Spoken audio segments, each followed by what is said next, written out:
It was early morning on December 26, 2004 when Amanda Rabau was holidaying with her boyfriend on a Thailand beachside house. Laying in complete and utter bliss, filled from pleasures of Mediterranean food, beachside drinks and massages, the couple had no idea what was coming. It's 7:59 a.m. when suddenly the house starts to shake. It continues to shake more and more violently.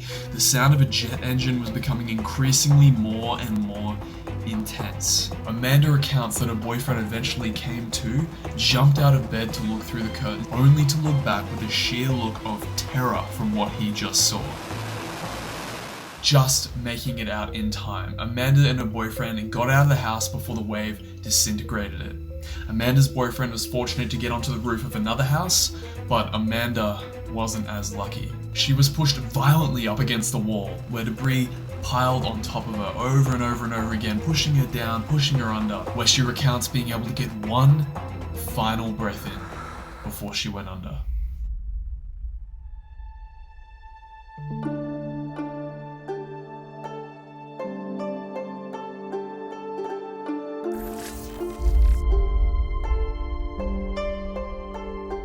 Now, this is a very counterintuitive view, but Amanda's story powerfully outlines the way in which we suffer in our own lives and how we can translate her experience to the way in which we experience suffering in our day-to-day lives. In this video, we're going to look at an untraditional way for overcoming all negative emotion. You see, from the moment that we're born, as soon as we're introduced into the world, we're exposed to external factors that influence our mind and body. Sights, sounds, smells, tastes, touch, it all impacts us. Our parents or siblings may indoctrinate us into a way of viewing the world that makes us judgmental and hold prejudices. People may judge us in school for being authentic, our authentic self, which then creates anxiety for when we go to act that way in the future.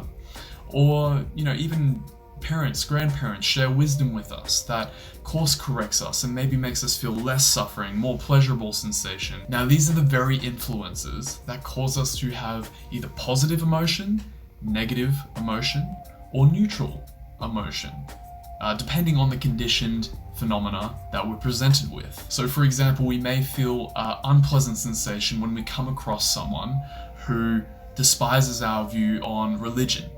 Or we may feel a pleasant sensation when we smell roses, because that's the way that we've been conditioned, the way that we've been brought up. So I hear you asking, what's the importance of this? What does it even mean in the context of my own life? It means that we're not in control of our emotions.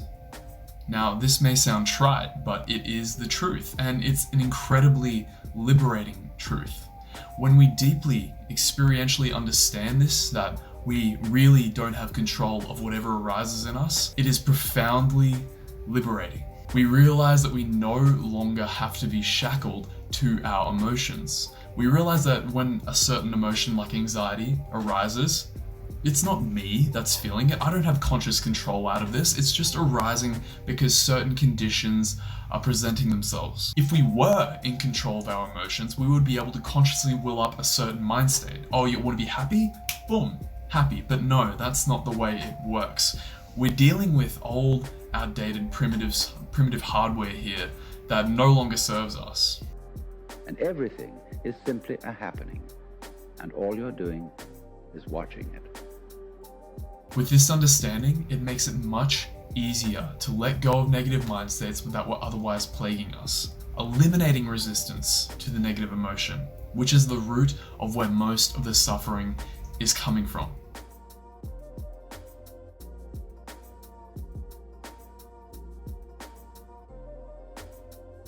Now you might say, okay, cool, fair enough. Negative emotions are rising due to external conditioning, but I'm still suffering nonetheless.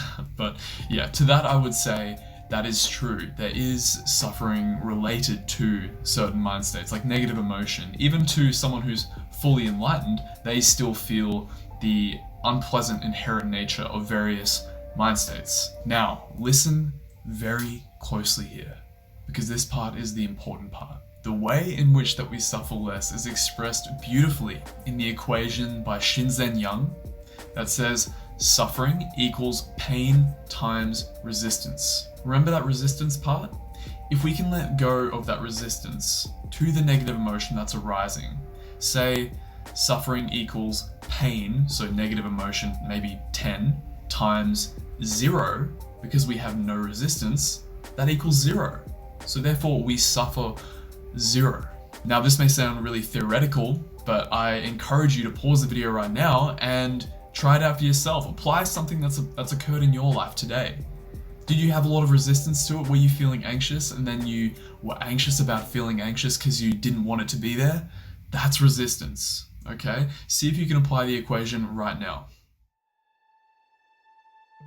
So, just like the 2004 Boxing Day tsunami was caused by an earthquake, which was caused by tectonic plate shifts, which was caused by chaotic heat from the Earth's core, so too are we the product of everything that's accumulated externally to who we are today. So coming back to our story from the start, Amanda was lucky enough that day to be pulled out of the debris by a stray man who saw her struggling and was able to get to her in time before she was killed.